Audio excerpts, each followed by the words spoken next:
Well, thank you so much for giving me the opportunity to speak today. Thank Jody and Leah and to Anna, and congratulations on your new role. When we have discussed this opportunity for us to collaborate, we talked about a presentation that I'm about to give, which is an overview of Red Cross, some preparedness tips along the way. Some of these things, some of these things maybe you need to, it's always good to have a reminder about these things given the disaster situation that we've had, wildfires, et cetera, around this area in the last couple of months or so. And then we could talk a little bit about our response to the lightning fires in the area that we're still helping people regarding those response, and we're in the recovery stage. And then we'll talk about the opportunity to work together and to collaborate. So let me just jump in. So first of all, that's our mission: alleviate human suffering in the face of emergency by mobilizing the power of volunteers, the generosity of donors, and that's what makes everything work at Red Cross. We're part of a Red Cross movement that's part of an international association of Red Crosses around the world. We all work together. We're nonprofit, we're non-governmental, and we all help each other in all responses and all service lines around the world. American Red Cross is the largest of those Red Cross movements. Our services, a lot of people know about some of the services we do, but not everybody knows about all the services that we do. So our first is disaster response, recovery, and response and recovery. We'll get into that in a minute. Blood services, we are the world's largest collector of blood. Preparedness, health and safety and training, international services, and services to the armed forces. Most people don't know much about our international and service to armed forces. This is a little overview of all of our reach. We have chapters around the country. We work with partners. We have hundreds of thousands of volunteers, and we'll get also to that a little bit in detail later. Blood collection. So 3% of the nation's blood. We collect the blood, we process the blood, and then we sell the blood to hospitals. And we do blood collection at our facility in San Jose on First Street, as well as fixed sites around the country. And we also do a lot of blood drives, which I'd like to talk about later with your organization. And so blood services is a huge part, and it's continued throughout the COVID time, by the way. We're an essential service, we never close. We of course are required by everybody, like everybody else, to abide by all of the COVID requirements of temperature screening and social distancing. We have the beds separated. And we've been very, very successful in the ability to collect blood. We dipped a little bit when COVID started, but now we've started to have a resurgence, and we're doing convalescent plasma and antibody testing as well. So that's what we're doing during COVID time. But blood collection continues, and we always need blood. Training. So CPR, AED, that's also something that we continue to do. We have had in-person training for first responders and people that need to be recertified. And so those activities continue. Obviously, we have a very, very extensive online program. And one of the other things we do, which most people don't know, is something called Ready Rating, which helps small businesses in particular to get a free online self-assessment to show gaps in their resiliency and continuity programs and their preparedness and readiness in the case of emergencies. Because what happens in most of these disasters is 25% of the small businesses just simply go away and they never return, which is sad because they just don't have the infrastructure to be able to withstand such devastation. So that's something that we could help with as well, in addition to the other training programs. Youth, we have hundreds of youth clubs, youth involved with youth clubs in the area. So these clubs do blood drives, fundraising. We have a leadership camp that we invite people to. And we also have AmeriCorps folks from AmeriCorps who are work in our disaster volunteer and marketing services. So we're very happy to have them involved in our programs. And there's a global network that we have, international services. And one of the cool things that we do is something called Missing Maps, which is a map. We map areas where humanitarian organizations are trying to meet the needs of vulnerable people. So not everything is mapped around the world, believe it or not. You think just Google Maps, everything is mapped. Well, there are vulnerable areas and out of reach areas around the world that are not mapped. And so we have a computer program that companies will offer to their employees to help us do mapathons, which enable each person to map areas that have not been mapped before, to find the hospitals, to find the schools, to find where people live. So in the case of an emergency, then these vulnerable areas around the world have a map and know where services should be provided first. In addition, we also have a program where we vaccinate for measles and rubella, which is something else that people don't know about. And we've had a tremendous impact on that devastating disease among children around the world. So there's a lot of things that might be new to you about Red Cross.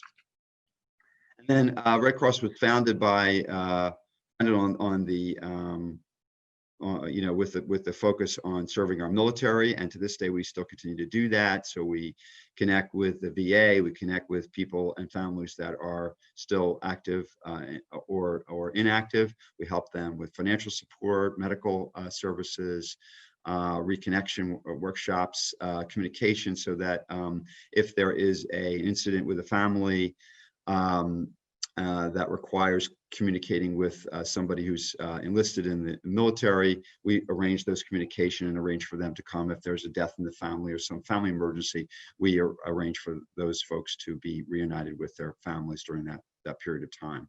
So we still do that to this day. We have a program that's very successful called Sound the Alarm. In normal times, whatever that means, we actually go into areas, and we've been focused a lot in mobile home parks in the city of San Jose. And we partner with the San Jose Fire Department to go in and install free smoke alarms for residents, and also teach them about home fire safety, evacuation plans, etc. And so we've had a very dramatic result in saving lives around the country and installing alarms. We do very, very well. We're one of the country's leading program in sound the alarm activities in this area. And it is also just, it's also one of the things that you should know is that we respond to 2 to 3 home fires a week here in Santa Clara County, Red Cross. So we're asked to come in to provide assistance, financial assistance, as well as temporary housing in some cases, and food and basic necessities to get people back, back to some sense of normalcy. And we do that during COVID time. We're doing that externally, virtually. During non-COVID time, we do that on site. And in some cases, we're even going to the sites now when the fire departments and first responders request us to do that. So smoke alarms, very important, and you should check yours today. So just getting a little bit into some things that are interesting to you is that this is a hazards map. It's kind of hard to read, but I can send this presentation to you, and it just shows some of the areas that are affected by the various disasters around the country. Obviously here we're in wildfire country, and of course there's a little thing called an earthquake that could also hit it at any time too. And so you can actually see on this map, and I can send this to you, you can actually see where hazards affect different parts of this country specifically. But in our area, as I mentioned, earthquakes can happen anytime, pandemics we know about, and fires, which we've talked about. We preach be Red Cross ready, and that's get a kit, make a plan, be informed, and it's very simple. And if you just follow those 3 steps, I think you'll be in pretty good shape should there be an emergency. The recommended supplies on a kit is water. It's 1 gallon a day per person for 3 days. non-perishable food, a can opener, all your medications for 30 days, first aid kit, and we have them available, flashlight and batteries, and a battery-powered radio. Very simple, very straightforward. And also an external battery pack. Getting a kit, other supplies you may want to consider is toiletries, blanket.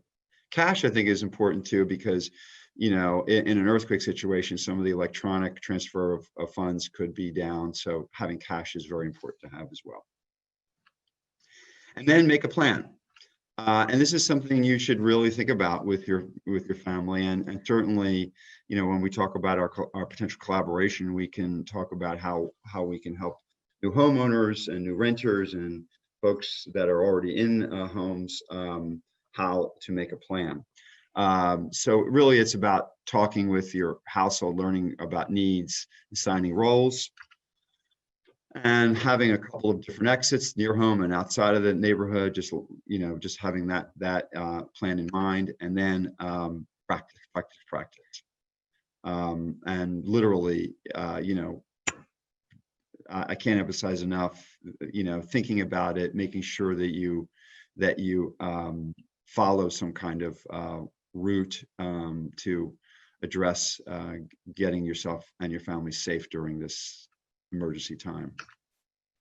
And then be informed. There are many sources, and, you know, in a devastating earthquake, some of these sources may not be as available, but there are emergency warning systems, crank radios that I think are very effective. But given that media is still, you know, in an earthquake, if the media is still effective, television, radio, and internet, of course, is very important to keep in mind.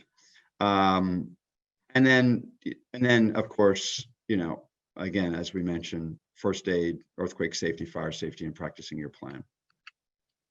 There are many websites, and I'll send this to you as well: CDC, WHO, 211, and that's not only good for emergency time, but also for any of the COVID updates. I'm sure I think the county has a really good website for COVID-related updates. So, as I mentioned, 2 to 3 home fires a week we respond to here in Silicon Valley. And, you know, when you're required to evacuate, obviously stay low, feel closed doors, and get out quickly and stay out. And if you cannot, move to the room farthest from the fire, close the door, and hang a cloth out the window to signal for help. Again, can't emphasize enough, smoke alarms.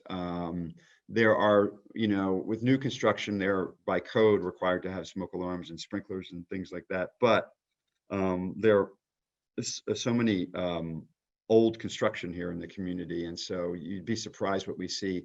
And when we focus on the sounding alarm program in mobile home parks, we see everything. We see units that have no alarms whatsoever, never did.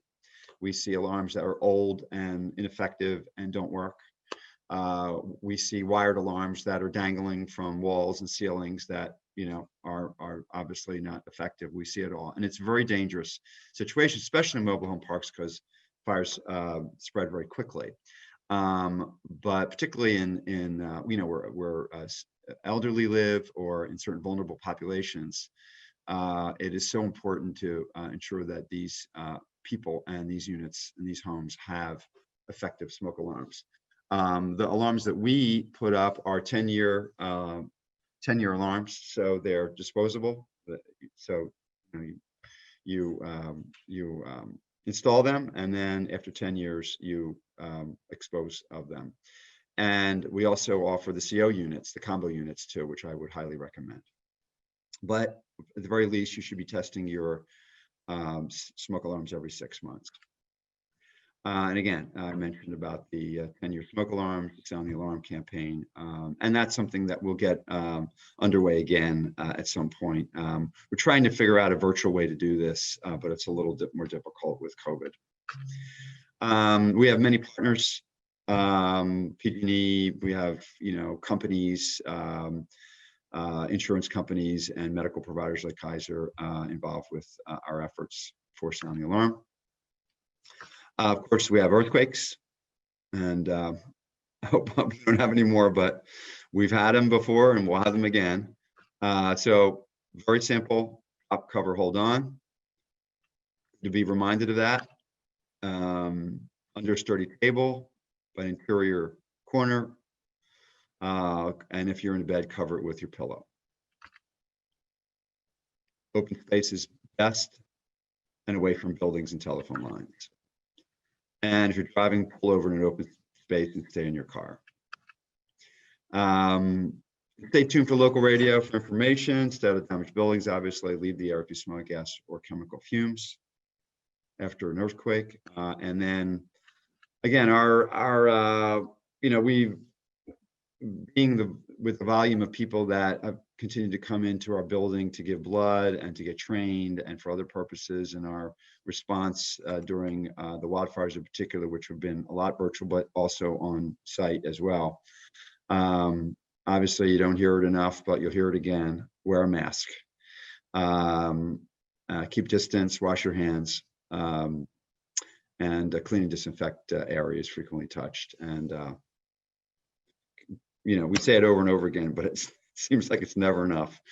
And then it's always good to have a couple of weeks of food, household items, sanitary products. And so, that's always a good thing. And of course, with stay-at-home school situations, but if your kids are going back to school, obviously you need to be in close connections and communication with those folks as well. If you're sick, stay home, and obviously get tested, and then clean your hands often and monitor your systems. But obviously we hear enough about what you should be doing during this COVID time. But please don't go out and be with people. COVID is a very stressful time, and it's important to safely, if you're going to be with people, to be safely doing so. We're starting to see more people come into our buildings. We're starting to see more people out and about in shopping situations and outdoor restaurants and things, and that's fine and that's good, and we need to have human interaction, but we still have a pandemic, and people are still coming down with COVID, and people are still, unfortunately, there's deaths that are continuing to take place, and there's some spiking that's taking place around the country. But it's important to cope with any stress that you're dealing with, and see professionals about that, and to share that with others, so that you feel like you're doing this COVID time when we're kind of all in this together. So we're all feeling the same kind of, we're all experiencing the same kinds of things. So how to help: donate blood, volunteer, and share information with others. So that's pretty much it. Let's see, I can go back here. I have a few more. I have some other, let's see, quickly go. These are just old slides. I want to just go to the very end here. We've got Red Cross mobile apps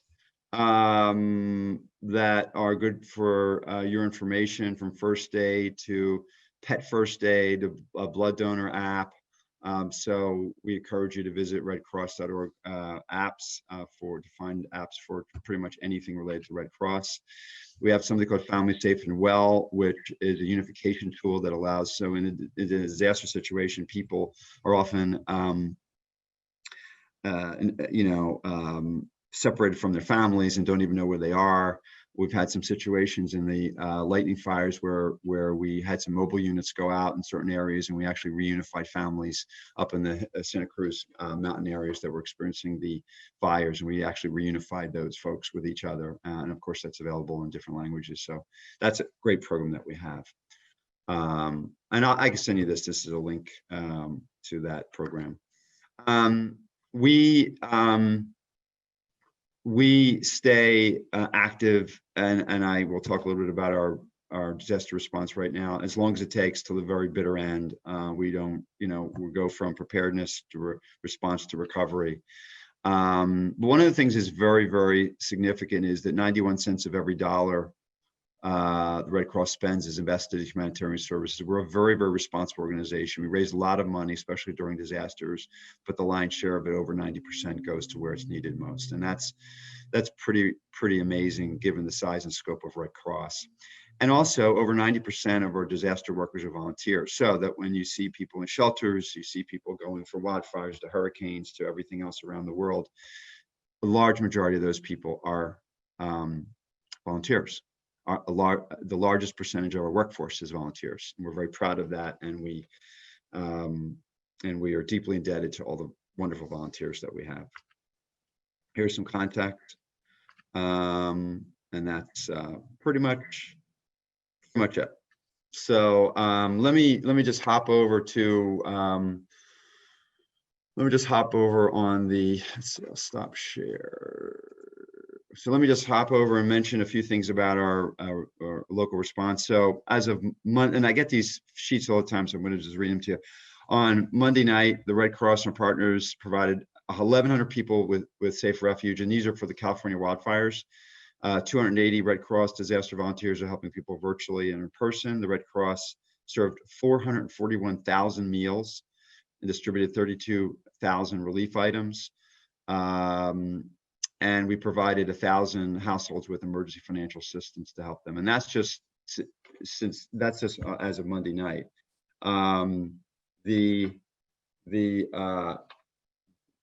Overall, since the beginning of time with these wildfires, we have served 120,000 overnight stays in hotels. We have provided 130,000 meals and snacks, 20,000 disaster relief items, and over 10,000 people received financial assistance or medical support during that time. So our response has continued. We still have folks in the particularly in Santa Cruz area, are still in hotels, and I believe we have a shelter down there as well. So we still have volunteers that are serving those folks. We're still serving 3 meals a day, as we have had in Santa Clara County. We had evacuation centers in Morgan Hill and in Cupertino and in Milpitas. And out of which we were dealing that with the county. We were servicing people, getting people coming in, and then finding hotels for them to stay. And the hotel industry has been so incredibly helpful during this disaster response. Very, very open, very welcoming, and very generous with their ability to be able to house so many people. We've had a lot of partners, we've had a lot of donors, we've had people giving us water and food and etc. We don't typically take a lot of supplies during a disaster response because we have no way to warehouse them or share them. So typically what helps mostly in a disaster response is financial support, because that allows us to use the funds accordingly to where the greatest needs occur.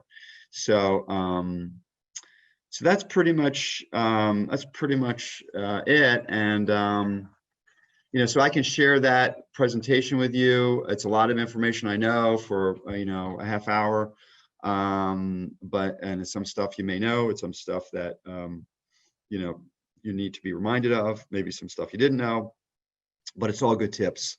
And I think at the end of the day, I think there's a lot of ways in which we can collaborate and work together. So perhaps we can discuss that a little bit now. Well, thank you. That was super helpful. A lot of good reminders and good tips for people. I know for us in our household, we always check batteries. I think spring forward, fall back. So Halloween is a good time to check those things and make sure that at least if there's a fire in your house, you guys are ready. I've got a couple questions for you. If we can kind of jump into those things, and then if Sure. anybody has any questions, you're more than welcome to put them in the chat or the Q&A. So I know that there's a lot of people that were caught off guard, didn't think they were in a disaster area, especially with the wildfires. I would think more in Morgan Hill. I think that a lot of people got evacuated that weren't ready. Do you have tips for those people, or any of us in that matter? I know Coyote Creek flooded and people had to leave quickly. You know, if you need to have a go bag, or if you're frantically running around the house because you have an hour or 20 minutes to get out, what do you recommend people take? Well, I think we talked about it. I mean, having a kit and having a plan, I think is very important. And what was included in that presentation is what you should follow and have available. If you live in an area that is prone to, I mean, there are a lot of people that live up in the mountain areas that are prone to, to fire. And even I was down in the Morgan Hill area, and there were people that were right on the fire line, and they came to this evacuation center. Some of whom were asked to evacuate, but some of whom were on the border, so they didn't know what to do. We gave them the option to stay in a hotel. If they were in the red zone, obviously that they were given priority. But some people were just scared, because they smelled smoke. You see smoke, you're scared. It's pretty scary. It's pretty scary all over the place. But I think just what we pointed out in the presentation is, the notion to be prepared, to have that go bag, to have it, put some stuff in your car, put it in a safe place, outside of your home. They have these boxes that you can get that are very, waterproof and very strong, secure boxes with basic materials and supplies. And you can always call the Red Cross. You can always contact the county or the emergency responders and find out what's happening. They're 24/7, even though it gets a little crazy during a disaster, and it's sometimes hard to get through. But there are so many resources now available, both online and through organizations like ours. And I also think that it's important to have a neighborhood kind of group. I mean, so people should, through Nextdoor and other kinds of vehicles, to be able to check on others on a regular basis, especially people that are vulnerable or elderly. And neighbors work together and help each other. And I think you should, I know some of these, I think in Palo Alto, they have these, areas where it's like a neighborhood group, and they get together on a regular basis, and they go through scenarios, and they plan, and they help each other, and they, and one person will take care of, they go, kind of a, emergency scenario, where one person will handle this, and one person will do that, one person will go here and go there. And I think that's really cool. And I think that's in one of the marketing meetings, when we were in person, they started talking about CERT training, which is community type things. Do you guys ever work with those types of groups? Okay. We do, and there are certs all over, and they're very, very effective. And they, they're in business to help in these situations, to do exactly, what you said. So yes, we work with all kinds of organizations, all kinds of collaboration partners, and multilingual groups as well, and all the groups that represent our very diverse and very diverse community. So everybody plays a role, and so we do some things, Catholic Charities does others, Salvation Army does other things. Everybody has a piece of the pie, but certs are very, very critical. We obviously have a disaster cycle service program and a disaster action team group that actually is trained in every aspect of a response and recovery scenario. And so there, anybody could sign up through Red Cross, through something called Volunteer Connection, get trained for something, everything from a shelter worker to transportation services to, health services. And they will be then assigned to a specific disaster role. And we have a lot of people in CERT that are also trained and certified to help us in disaster response too. Mhm. I have a quick question, if you don't mind, Jody. Sure. Sure. So I know people aren't in the office right now, but slowly as they trickle back in, how do you suggest offices prepare for disasters with, preparation or having extra supplies around just in case? Yeah, that's a great question. And in fact, I think slowly but surely there are people that are coming in here and there to the offices. Even though Red Cross, and just to be clear, Red Cross is, our offices are closed. We are not encouraging employees to come into the office.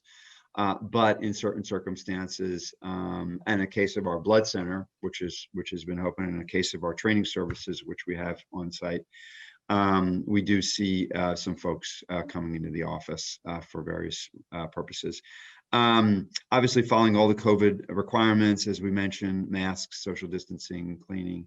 We've had a lot of volunteers that come from other parts of the country, so it's kind of interesting. They're coming from other parts of the countries that are not at that may not have as strict of COVID requirements, and they come into California, and we're pretty strict, and so there's an orientation that they have to get used to.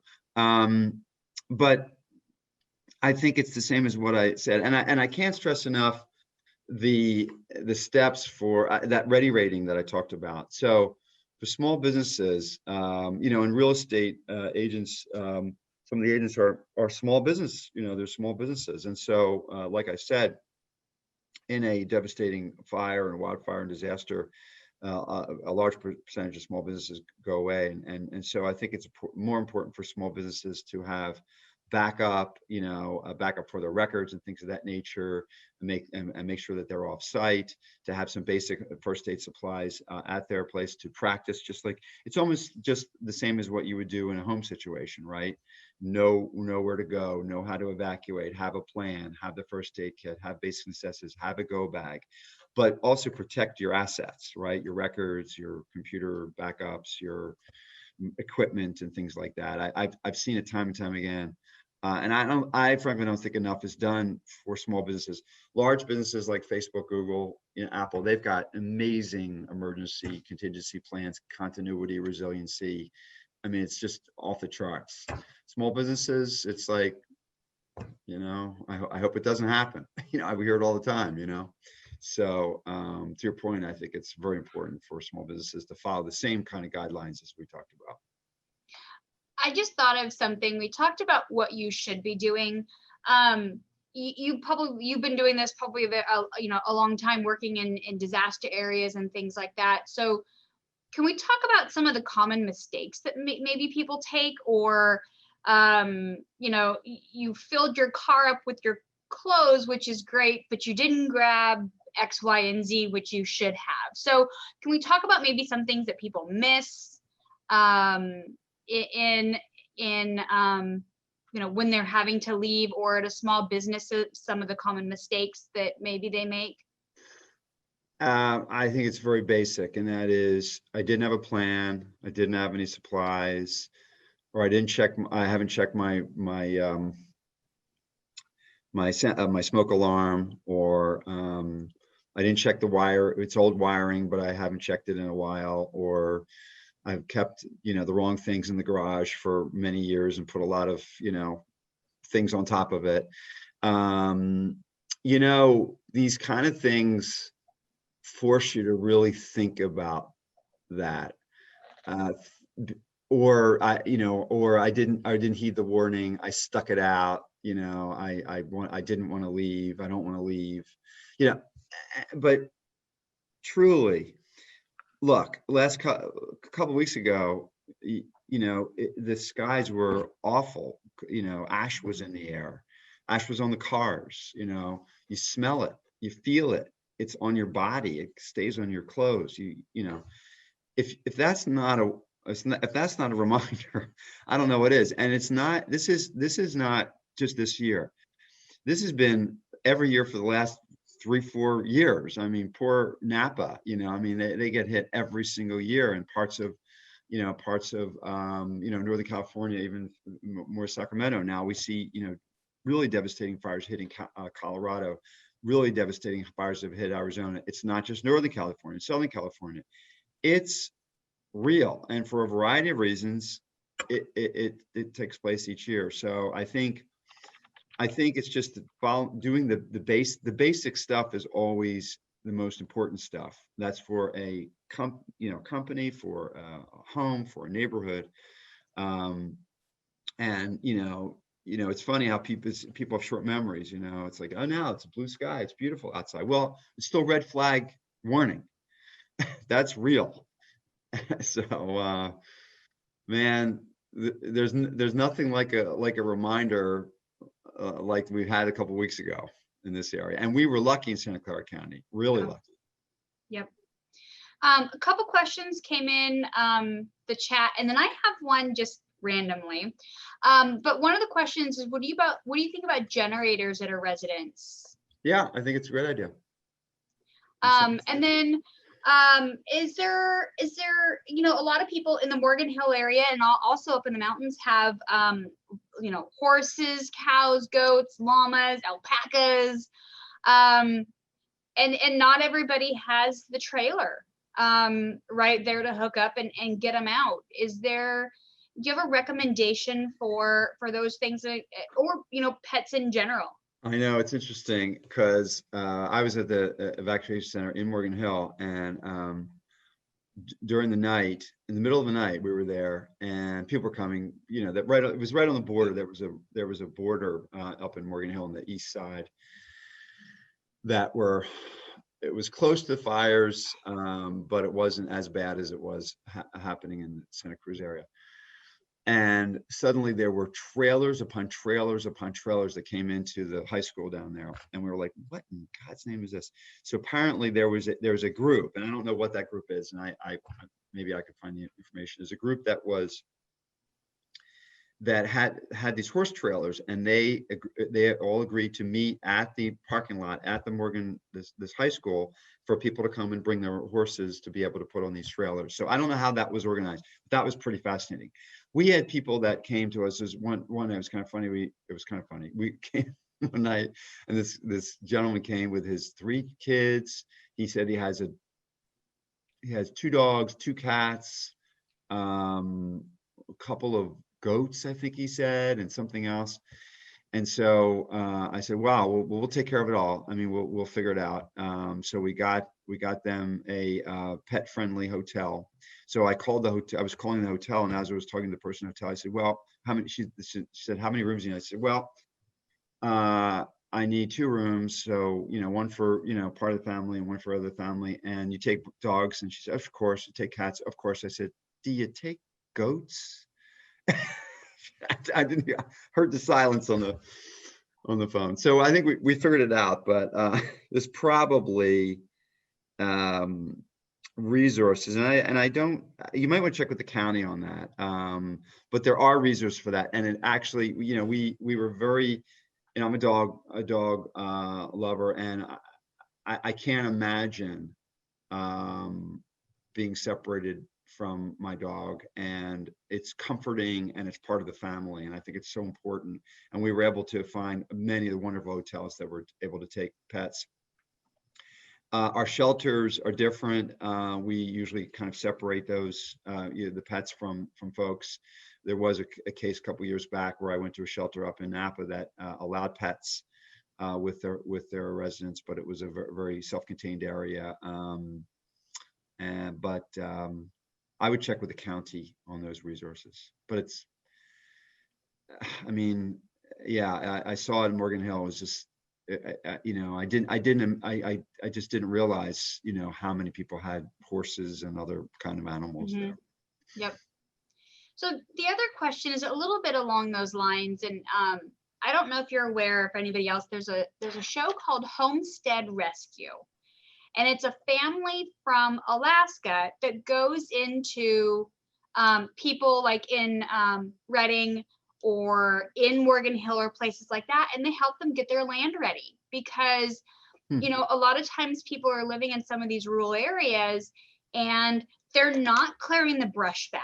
Right. They don't have a plan that if a fire all of a sudden surrounds, what is your plan to get out? So and it's, you know, setting up sprinkler systems if you can't get out, making sure that your trailer is always positioned so that just in case. And this one one of the ones I saw really hit because it was right after the Paradise and Reading fires, and they went to the house. So, and then sometimes you see over near Alum Rock Park in the Berryessa area, I remember seeing on the news people out with garden hoses because just a field caught on fire. So, you know, recommendations on preparing your own land, cutting things back.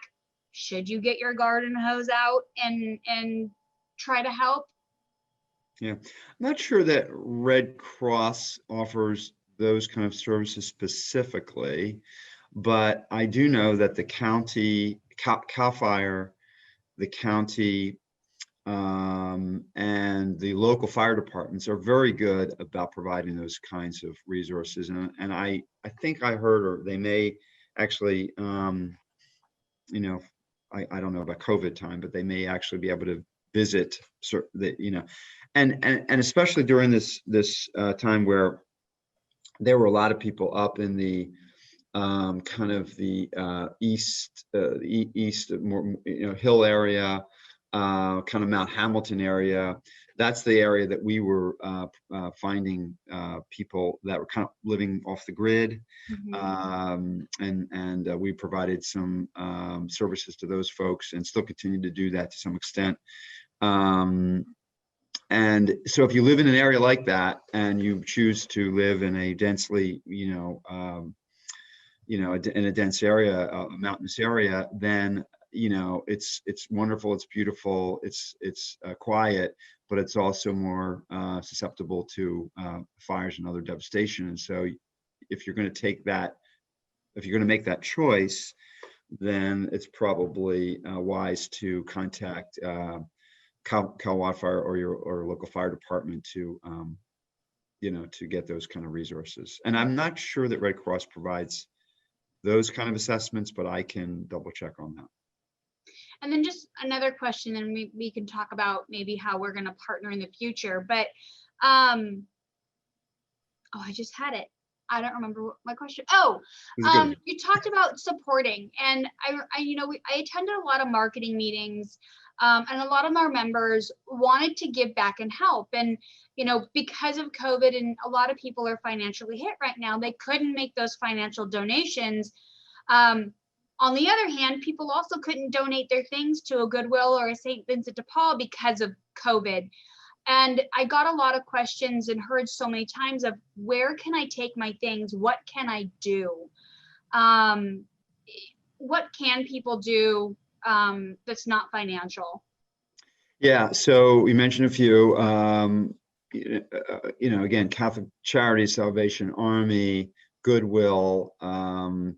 Again, we do not take those kinds of things because of warehousing, because of COVID, because of warehousing, because of logistics, distribution, for all those reasons. Okay. Which is why we emphasize financial assistance. But there are organizations that do take those things, and typically again, the county would probably give you a list of those things. The Silicon Valley Community Foundation is usually a good resource. They usually have partners that accept certain things.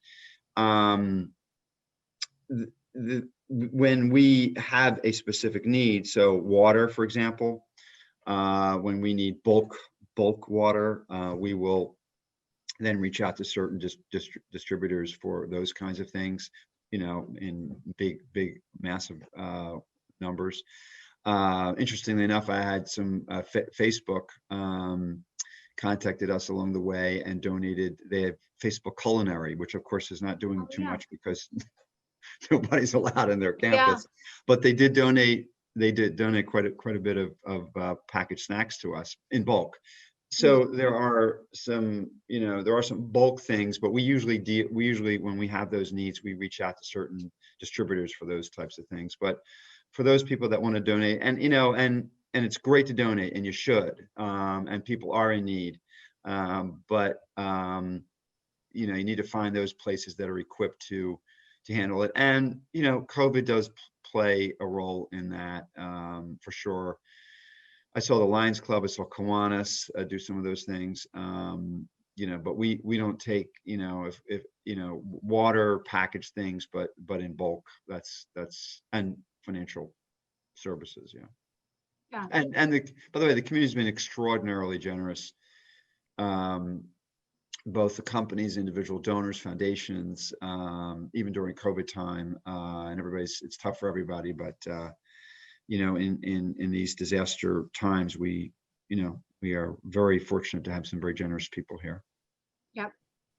And we're looking forward with Anna, who's on the call, who's going to be our foundation chair next year, really partnering more with the Red Cross and putting some more things together. I know real estate agents are selling houses to people, so it's maybe we can go more in depth into what makes a good plan to get out, and how do you prepare someone moving into a new neighborhood. Yep.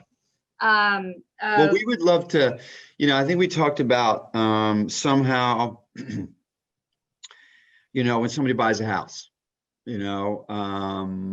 or rents a house, or whatever, moves, whatever, we could work out a way where they get something, they get something, and we come, and I mean, obviously COVID is going to limit ourselves, but we shouldn't, there are some things we still could be doing during COVID. Yeah. Just giving, going through a little virtual Zoom call, check this, check out, make sure you have a go bag, here are the things you'd be doing, and during, when people are more comfortable being, out and about, we can do some in-person types of things. Mm-hmm. And this could be a collaboration between your organization and ours, and we could be doing that. You also talk about was it the pillowcase project? I think. Yeah, so Pillowcase is great. So Pillowcase is a program that we offer to 3rd to 5th graders in schools, and we're doing this virtually. Oh, cool. Where we teach kids about preparedness, and so they literally have a pillowcase that they keep by their bed with supplies, materials, so that if in the event of a home fire, they have to get out quickly, they grab their pillowcase and out they go. And that happened, I think, during Hurricane Katrina, where they had kids, running out of their homes with pillowcases, which is kind of an interesting thing to do. So, yeah, that's a great program. We also have some programs for younger kids as well. And so we're continuing to do that, and we certainly need some sponsorship and some help with that. That could be great. I think it's worth exploring, and I think at one point you told me that there's some marketing meetings that that maybe I can attend. Maybe we can get a little bit more in detail on that. I think for now though, I just want to touch upon 2 things. One is volunteering. So because we have all of our volunteers focused on the disaster response, we sometimes experience some needs for our weekly responses, like home fire responses. And so it'd be great if people want to volunteer. And that's a good way to kind of, dive in and get to learn about Red Cross. So if anybody's interested in volunteering, you can go onto the website and then, or contact me, and I can have you connected to a volunteer connection. You have to register, you have to get trained. And then the second thing we talked about is a blood drive. We've been very successful doing blood drives in this community, even though it's COVID, and so we've been challenged by blood collection throughout this time. We've done very, very well, and we've got some wonderful places that are doing blood drives. faith-based groups, some companies, community centers, with, you know, since some places are empty, it's, you know, it makes it slightly easier in a strange kind of way to do blood drives. So, so we've been very successful in that. So that'd be great if we could collaborate on